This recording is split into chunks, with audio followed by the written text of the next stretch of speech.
ही मंडळी जी आहेत ज्यांनी 2019ला तुम्हाला इंगा दाखवला होता आणि तो इंगा साधा सुद्धा नव्हता हो. 2.5 वर्ष महाराष्ट्राला यांनी ज्या पद्धतीनं लुबाडलं, 2.5 वर्ष ज्या पद्धतीनं महाराष्ट्रावर यांनी राज्य केलं, महाराष्ट्र 2 दशकं मागे नेऊन ठेवला. लोकहिताचे अनेक प्रकल्प जे तुम्हीच सुरू केले होते देवेंद्रजी, ते बंद केले या लोकांनी. तुम्हाला आत टाकण्याचे उद्योग सुरू केले होते, त्यासाठी अख्खी पोलीस यंत्रणा वापरली होती, अख्खा आयबी वापरलं होतं, महासंचालकांना वेटीस धरलं होतं. हे सगळं लक्षात असून, सगळं स्मरणात असून पुन्हा एकदा बंद दाराआडच्या चर्चा म्हणजे विषयाची परीक्षा नाहीये का?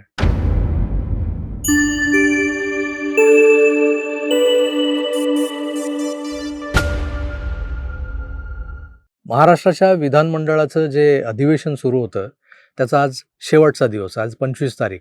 आणि या शेवटच्या दिवशी कसली चर्चा आहे सभागृहात, तर काल झालेल्या निरोप समारंभाची. निरोप समारंभ कोणाचा होता, तर विधान परिषदेमधल्या 9 सदस्यांच्या कार्यकाळाच्या समाप्तीनंतर त्यांना आता जो निरोप दिला जातो, त्या निरोप देण्यासाठी मुख्यमंत्री, उपमुख्यमंत्री आणि काही निवडक ज्येष्ठ सदस्यांनी केलेली भाषणं आणि त्या भाषणातून ज्याला निरोप दिला जातोय त्याच्यावर उधळलेली स्तुतीसुमनं. आता हे सगळं इतक्यापुरतंच मर्यादित असेल तर हा एक संसदेचा विधिनिषेध म्हणा किंवा एक प्रोटोकॉल म्हणा, शिष्टाचार म्हणा, असं समजून आपण त्याकडे बघितलं पाहिजे.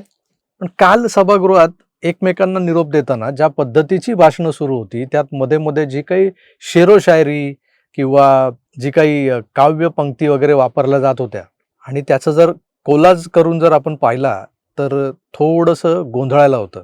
आता हे कसं गोंधळायला होतं हे जर तुम्हाला अनुभवायचं असेल तर आधी त्या क्लिप्स पहा. सवा सुटला म्हणून सोबत सुटत नाही, नुसता निरोप दिल्याने नातं तुटत नाही. नाही भेटला असा कोणी ज्याने मला छळले नाही, रुसून राहिले माझ्या अगदी जवळचेच, पण मी कोणाला कळलोच नाही. जिनको मेरा हाथ पकड़कर चलना था, हैरत है वो बात पकड़कर बैठ गए. ऐसी कौन सी बात थी कि और किसी का हाथ पकड़ना पड़ा. पाहिलं मित्र, अशा पद्धतीनं हा जो काही खेळ सुरू झालाय नव्यानं, या नव्या खेळामध्ये कोण कुणाला डोळा मारतंय आणि कोण कुणाला खुणावतंय याचा अंदाज येणं कठीण आहे. पण जर नीट अभ्यासला आपण मागचं पुढचं सगळं तर लक्षात येईल की उद्धव बाळासाहेब ठाकरे हे मुख्यमंत्री झाले, ते स्वतः कबूल करतात, मी अपघातानं मुख्यमंत्री झालो. आणि अपघातानं जे मुख्यमंत्री झाले होते, अपघातानं या सभागृहात आले होते, ते अपघातानंच बाहेर पडले काल. खरं तर त्यांचा जो कालावधी आहे तो संपायला 16 मे पर्यंत अवधी आहे, पण आता अधिवेशन जे आहे ते आज संपणार आहे. त्यामुळे जे काय ते शेवटचा दिवस ज्याला म्हणतो तो खऱ्या अर्थानं आजचाच आहे. आणि त्यामुळे काल यांची भाषणं वगैरे झाली, आभार मानले प्रत्येकानं त्यांच्या कार्यकाळाबद्दल. त्या आभाराच्या भाषणांमध्ये त्यांनी काही लोकांची नावंही घेतली आणि या नावांमध्ये काही गर्भितार्थ मुद्दाम दडवले गेले होते असं वाटू लागले.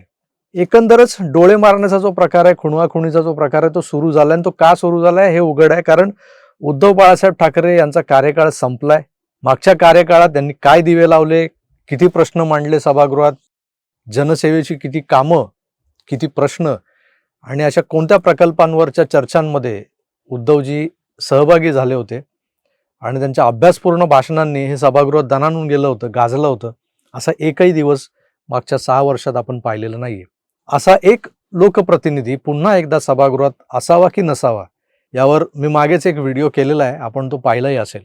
पण आज पुन्हा शेवटच्या दिवशी जे काही शक्य होईल ते कसं ओरबाडायचं यासाठी डोळे मारण्याचा कार्यक्रम जो सुरू झाला होता तो आपण पाहिला. आता देवेंद्रजी म्हणाले, खरं तर आम्ही एकत्रित होतो. आता 19ला काय झालं, जे काय झालं, आम्ही वेगवेगळे झालो आणि म्हणून मला केवळ एक शेर या ठिकाणी ऐकवायची इच्छा आहे. साजिश की सौगात पहनकर बैठ गए, अनचाहे हालात पकड़कर बैठ गए. साजिश की सौगात पहनकर बैठ गए, अनचाहे हालात पकड़कर बैठ गए. जिनको मेरा हाथ पकड़कर चलना था, हैरत है वो बात पकड़कर बैठ गए. त्याला उद्धवजींनी उत्तर दिलं. तसं पाहिलं तर माननीय मुख्यमंत्री महोदय, आपण जे बोलत ते अगदी खरंय. माझा पिंड हा राजकारणाचा नाहीये. माझा मूळ स्वभाव हा कलाकाराचा आहे आणि एवढं उत्तम वर्णन तुम्ही केल्यानंतर, एवढं तुम्ही मला जवळून ओळखता म्हटल्यानंतर, ऐसी कौन सी बात थी कि और किसी का हात पकडना पडा? ऐसी कोणसी बात थी. आता ऐसी कोणसी बात थी याचा काथ्याकूट करायची ही वेळ आहे का? अहो, पुलाखालून बरंच पाणी वाहून गेलंय. 2019ला तुम्ही ज्या ताठ्यानं मातोश्रीवर जाऊन बसला होतात, हेच देवेंद्रजी तुम्हाला फोनवर फोन करत होते आणि तुम्ही फोन उचलत नव्हतात. त्यावेळेला तुम्ही का नाही विचारलं, ऐसी कौन सी बात है जिसके लिए आप फोन पे फोन किए जा रहे हो, बताओ. आणि जर तो संवाद तिथे झाला असता तर सगळंच संपलं असतं. हा वाद पुढे वाढलाच नसता आणि पुढे महाराष्ट्राच्या नशिबी जे काही आलं, म्हणजे महाविकास आघाडीसारखी एक अनैतिक संबंधातून निर्माण झालेला अनौरस पुत्रासारखी जी काही आघाडी निर्माण झाली, ती आघाडी या महाराष्ट्राला बघता आली नसती. महाराष्ट्राचा जो राजकीय सुसंस्कृतपणा आहे तो तसाच अबाधित राहिला असता. या 2019ला ज्या काही गोष्टी घडल्या एका आघाडी बिघाडीमुळं, आणि त्यानंतर अनेकांची माथी बिघडली, आणि त्यानंतर ज्या काही गोष्टी घडत गेल्या, प्रत्येकाने आपला विधिनिषेध सोडून दिला, कमरेचं सोडलं आणि कपाळाला गुंडाळलं. अशा पद्धतीचं जे काही महाराष्ट्राला राजकारण सुरू झालं आणि त्याला अख्खा देश हसत होता. मी म्हणालो ना की पूर्वी बिहारला लोक नावं ठेवायची, आज महाराष्ट्राकडे बोट दाखवलं जाते. जर तुम्हाला अनाकलनीय, अतर्क्य आणि एकदम विचित्र असं राजकारण अनुभवायचं असेल, कधी काही होऊ शकतं असं राजकारण अनुभवायचं असेल तर महाराष्ट्रात जा, असं लोक सांगतात. महाराष्ट्राची ही अवस्था कोणी करून ठेवली आणि त्याला कारणीभूत कोण होते? तर हेच लोक होते. आता हेच लोक एकमेकांना टाळ्या देत आहेत, शिळी घालतायत, डोळे मारतायत, जे काय चाललंय. आणि त्यात कहर म्हणजे काय की याच मंडळींनी पुन्हा एकदा बंद दाराआड चर्चा केल्या. म्हणजे काल शेवटचा दिवस होता, यांच्या निरोप समारंभाची भाषणं झाली आणि त्यानंतर त्यांनी सभागृहात सांगितलं की मी मुख्यमंत्र्यांना भेटायला जाणार आहे, उद्धवजींनी. आणि ते बोलल्याप्रमाणे उद्धवजींना भेटायला गेलेही. आदित्य ठाकरे, उद्धव ठाकरे आणि देवेंद्र फडणवीस हे तिघेही बंद दाराआड काहीतरी राजकीय विषयावर चर्चा करत होते. त्यांच्या काही शेळोप्याच्या गप्पा सुरू नव्हत्या, किंवा चहा छान झालाय, आलं मस्त पडलंय, किंवा वेलचीचा जो काही एक हिंट आलाय ना तो एकदम झकास झालाय. फक्कड असा चहा जो तुमच्या दालनात प्यायला मिळतो तो कुठेच मिळत नाही. अशा प्रकारची कुठलीही चर्चा त्या बंद दाराआडच्या दालनात अजिबात झालेल्या नाहीत. या चर्चेतून जर काही फलित निघणार असेल तर ती असेल पुन्हा एकदा उद्धवजींची आमदारकी. पुन्हा एकदा उद्धवजी आमदार होणार. जसे शरद पवार राज्यसभेवर पुन्हा गेले तसेच उद्धवजीही पुन्हा विधान परिषदेवर येणार आणि त्यांना ते विनासायास येता यावं म्हणून ही बंद दाराआडची चर्चा होती. पण या सगळ्या गोष्टींचा जर विचार केला, एक हिंदुत्ववादी म्हणा किंवा एक महायुती समर्थक म्हणा, सामान्य कार्यकर्ता म्हणा, तर त्याच्या मनात पुन्हा तोच प्रश्न येणार, कशाला या बंद दाराआडच्या चर्चा? देवेंद्रजी कशाला या विषयाची परीक्षा घेत आहे? ही मंडळी जी आहेत ज्यांनी 2019ला तुम्हाला इंगा दाखवला होता, आणि तो इंगा साधा सुद्धा नव्हता. 2.5 वर्ष महाराष्ट्राला यांनी ज्या पद्धतीनं लुबाडलं, 2.5 वर्ष ज्या पद्धतीनं महाराष्ट्रावर यांनी राज्य केलं, महाराष्ट्र 2 दशक मागे नेऊन ठेवला. लोकहिताचे अनेक प्रकल्प जे तुम्हीच सुरू केले होते देवेंद्रजी, ते बंद केले या लोकांनी.